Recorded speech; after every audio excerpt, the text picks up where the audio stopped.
კი, ბუნების მასწავლებელმა რვეული დამიგლიჯა შეხედე. საერთოდ აღარ ვისწავლი.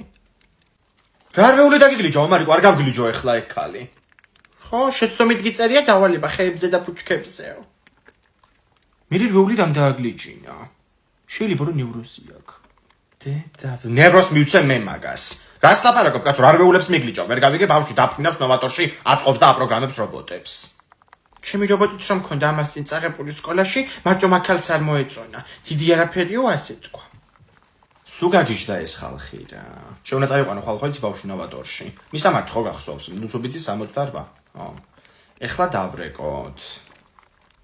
სად რეკავ ნოვატორში? არა კაცო, მაგაცე მადლობის მეტი დამეთქმის ვერ გავიგე რას ვერჩი.